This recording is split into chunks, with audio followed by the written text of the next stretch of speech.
asked Jesus, "Who is my neighbor?" In response, Jesus told this parable.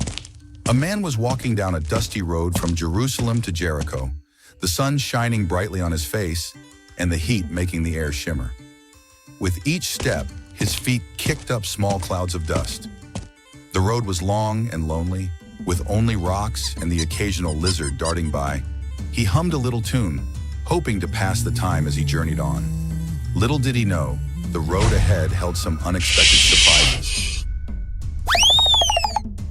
As the man walked on, humming a tune, he didn't see the danger ahead. The two men hiding behind the rocks jumped out quickly. With fast moves, they grabbed the man, knocked him to the ground, and took his things. The man tried to fight back, but the two men were too strong. They left him all alone, hurt and lying in the dirt. The sun was hot, and the man was left with no help in sight, his clothes torn and his face scratched.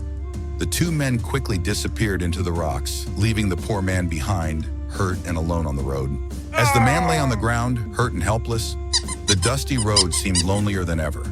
His wounds stung, and his robes were torn, but the worst pain was the fear that no one would stop to help. He glanced down the path, hoping, praying for someone, anyone, to come by. It wasn't long before he heard the sound of footsteps. A priest appeared, walking briskly down the road. The traveler's heart lifted for a moment. Surely this holy man would help. But the priest glanced his way, frowned, and quickly crossed to the other side of the road, avoiding him entirely. The traveler's hope faded as the priest disappeared into the distance. Soon after, another man came along, a Levite known for helping in the temple. Once again, the traveler thought help had arrived, but the Levite only gave a quick, uncomfortable look before hurrying past, leaving the man lying there alone. The traveler felt his spirit sink. Would no one stop to help him? As the day grew hotter, hope seemed lost for the injured man. But then, another figure appeared in the distance, a Samaritan. Unlike the others, this man wasn't expected to stop. Samaritans and Jews didn't get along in those days, but as the Samaritan came closer, his steps slowed and his face filled with concern. He saw the man lying on the ground, covered in dirt and wounds, and his heart was moved with compassion. Instead of walking away like the others, the Samaritan knelt down beside the man, ready to help. The Samaritan went to get his donkey and brought it over to the hurt man. He gently picked him up and helped him onto the donkey's back. The hurt man was too weak to walk, so the Samaritan held him steady, making sure he was safe for the journey.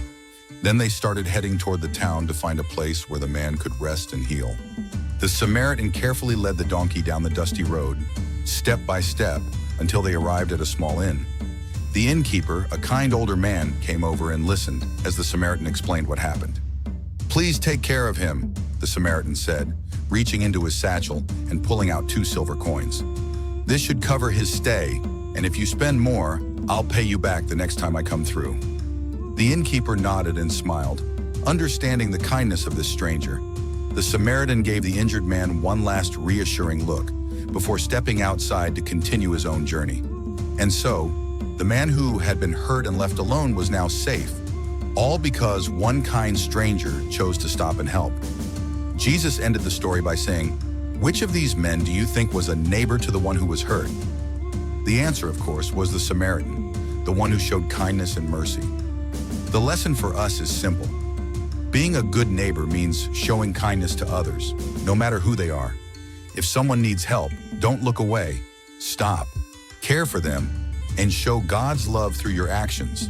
Just like the Good Samaritan, we can all choose to be kind and make the world a better place.